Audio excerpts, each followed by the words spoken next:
सुरेमन की दुनिया में आप सबका स्वागत है। अगर आप इस चैनल पर नए हैं तो चैनल को सब्सक्राइब ज़रूर कर लें। तो चलिए बढ़ते हैं आज की कहानी की ओर।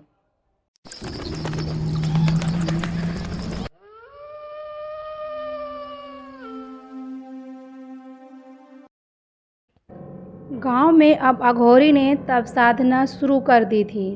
साधना शुरू होते ही गांव में कुछ लोगों को अशुभ संकेत आने लगे थे। हवेली के अंदर यक्षिणी अब सक्रिय होने लगी थी। कई सालों से यक्षिणी शांत हो गई थी, लेकिन अघोरी के यंत्र जाप और साधना के प्रतिकार के लिए यक्षिणी अब तैयार होने लगी थी। उसे शंका थी कि कहीं कोई ताज को हासिल करने के लिए ये सब प्रयत्न कर रहा है। यक्षिणी क्रोधित होने लगी थी। उसने सोचा था कि गांव के किसी नवयुवक को अपनी कुछ शक्तियां जरूर प्रदान करेगी, लेकिन इसका मतलब ये नहीं था कि उसका कोई ताज हथियाना चाहेगा। ये ताज मेरी विरासत है, इसकी रक्षा का दायित्व मेरे कंधों पर है। मैं किसी भी कीमत पर इसे किसी को लेने नहीं दूंगी, फिर चाहे कुछ भी करना पड़े। इसकी रक्षा की खातिर मैंने अपने स्त्रीत्व को भी कुर्बान कर दिया था। मैंने अपनी तमाम कामोत्तेजनाओं पर काबू रखते हुए इसे हासिल किया था और इसकी शक्तियां धारण की थी।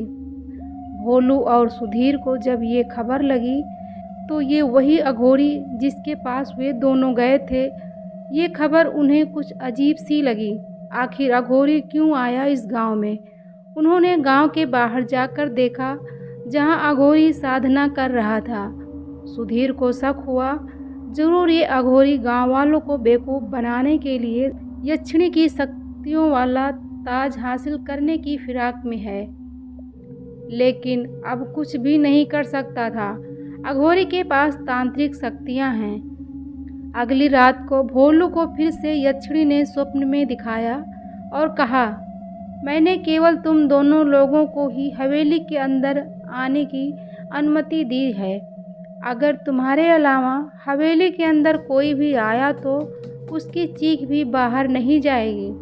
तुम अभी भी अंदर आ सकते हो। मेरे साथ संबंध बनाने के बाद मैं तुम्हें चमत्कारिक शक्तियाँ भी प्रदान करूँगी। स्वप्न पूरा होते ही भोलू की आंख खुल गई। उसका पूरा बदन पसीना पसीना हो रहा था। उसे याद नहीं आ रहा था उसने ऐसा कौन सा काम किया था जो यक्षिणी उसे सपना देती है। उसे ये सोचते सोचते पूरी रात बीत गई, लेकिन उसे कुछ याद नहीं आ रहा था, क्योंकि गांव में और भी युवा हैं, लेकिन केवल हम दोनों दोस्तों को ही क्यों यक्षिणी चुन रही है। जल्द ही सुबह भोलू सुधीर के घर पहुंच गया और उसने अपने सपनों के बारे में सुधीर को बताया। सुधीर को फिर से ये बात उस सपने जैसी ही लगी, क्योंकि वही सपना सुधीर को भी आया था।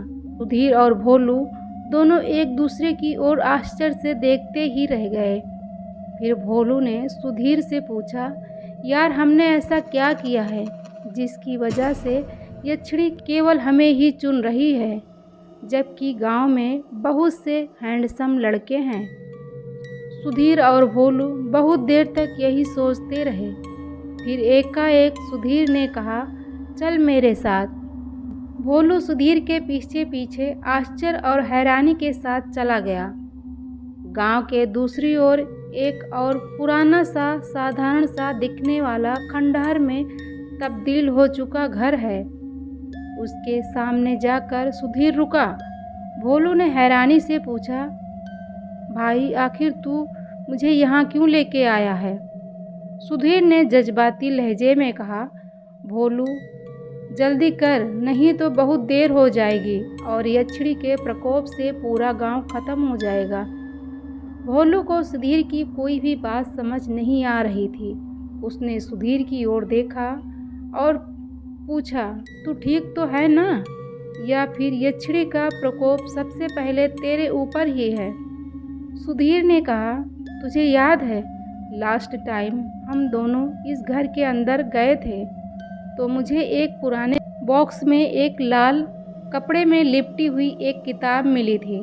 जिसे हम दोनों ने पढ़ने की कोशिश की थी, लेकिन फिर फालतू समझकर उसे वहीं छोड़ के चले गए थे। भोलू ने कहा, हाँ तो? सुधीर ने उसके कंधे पर हाथ रखा और कहा, वही किताब हमारे साथ हो रही घटनाओं का पर्दाफाश करेगी। अब भोलू ने सुधीर के चेहरे की ओर देखा, फिर कहा, मुझे कुछ समझ नहीं आ रहा, लेकिन तू कह रहा है तो चल लेके आते हैं वो किताब। भोलू और सुधीर ने अपने अपने फ़ोन की लाइट जलाई और अंदर जाने लगे। भोलू को अंदर जाते टाइम अब डर लग रहा था, जबकि पहले वो कई बार इस खंडहर से घर का भ्रमण कर चुका था, लेकिन इस बार उसके मन में डर भर चुका था। डरते डरते दोनों अंदर उसी कमरे में पहुँचे, लेकिन ये क्या था? बॉक्स तो उस जगह पर ही नहीं था जहाँ पर पहले हुआ करता था। भोलू ने डरते हुए सुधीर से कहा, चल यहाँ से चलते हैं, मुझे डर लग रहा है। सुधीर उसे डांटते हुए कहा, तुझे अपनी चिंता है और पूरे गांव की नहीं। वो अघोरी पूरे गांव को ख़त्म कर यहाँ अपनी काली शक्तियों का अड्डा बनाना चाहता है। सुधीर ने इधर उधर नज़रें दौड़ाई ही थी कि उन दोनों पर एक काले पक्षी ने हमला कर दिया था। कमरे में अंधेरा, लेकिन उनके हाथ में मोबाइल की टॉर्च पर्याप्त न थी, तो उन्हें कुछ दिखा ही नहीं।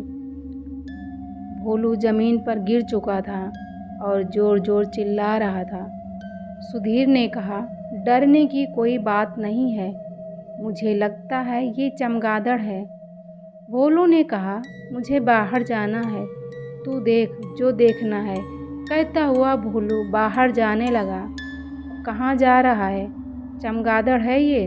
सुधीर ने उसे रोकने की कोशिश की। अगर चमगादड़ है तो अब कहाँ गए?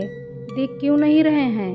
इतने में भोलू ने अपने कदमों की चाल तेज की। सुधीर ने जल्दी से दूसरे कमरे में प्रवेश किया।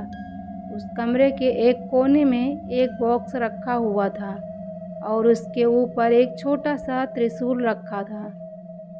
सुधीर ने जल्दी से बॉक्स खोला और वो लाल कपड़े में लिपटी हुई किताब बाहर निकाल ली और उस त्रिशूल को बॉक्स के अंदर रख दिया। सुधीर जल्दी से बाहर आया तो उसने देखा भोलू अपनी आँख पकड़े वहीं खड़ा है। अब दोनों एक ऐसे स्थान पर जाने लगे जहाँ पर बैठ के वो दोनों उस किताब को पढ़ सकें और उस किताब के लिखे ताज से संबंधित गुप्त राज पता कर सकें।